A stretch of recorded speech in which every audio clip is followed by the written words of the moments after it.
Welcome to this lesson on the second law of thermodynamics. This fundamental principle explains one of the most important observations in nature: why heat always flows from hot objects to cold ones, and why disorder, or entropy, always increases in our universe.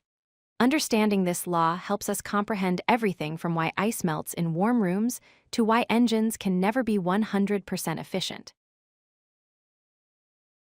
The second law of thermodynamics states that the entropy of an isolated system always increases over time in spontaneous processes. In simpler terms, this means that natural processes are irreversible and always move toward greater disorder.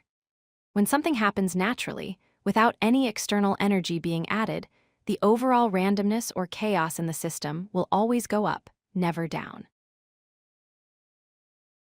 Entropy, represented by the symbol S, is a measure of disorder or randomness in a system. Think of it as a way to quantify how organized or disorganized something is. A system with low entropy is highly organized and ordered, like a neatly arranged deck of cards.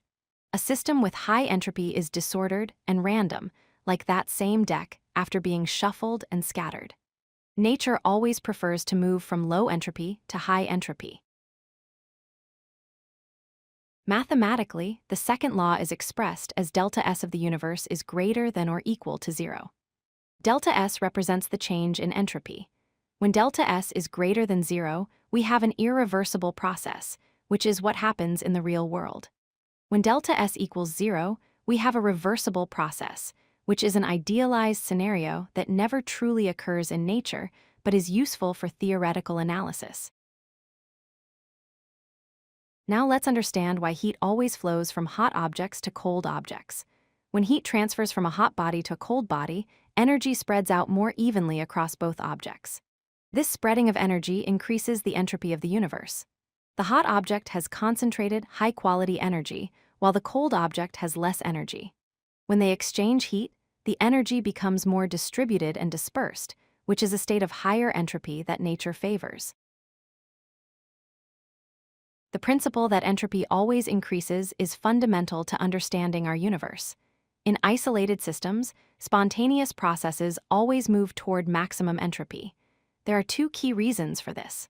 First, more disordered states have a higher probability of occurring simply because there are more ways to be disorganized than organized.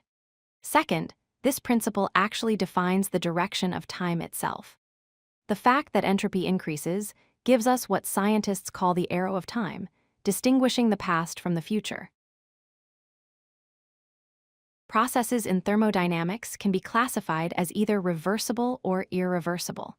A reversible process is an ideal process where delta S equals 0, meaning there is no net change in entropy.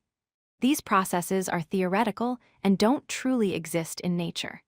An irreversible process is a real-world process where delta S is greater than 0, meaning entropy increases. All natural processes, like heat transfer, mixing of substances, and friction, are irreversible because they always increase the total entropy of the universe. Let's look at some everyday examples of the second law in action. When hot coffee cools to room temperature, heat flows from the coffee to the surrounding air, increasing overall entropy. When ice melts, the highly ordered solid structure becomes a more disordered liquid, again increasing entropy. When gas expands to fill a container, molecules spread out from a concentrated region to occupy all available space, maximizing disorder. And when a battery discharges, chemical energy converts to heat and other forms, with some energy becoming unavailable for useful work as entropy increases. Let's summarize the key points. First, entropy measures disorder and always increases in isolated systems. This is a fundamental law of nature with no exceptions.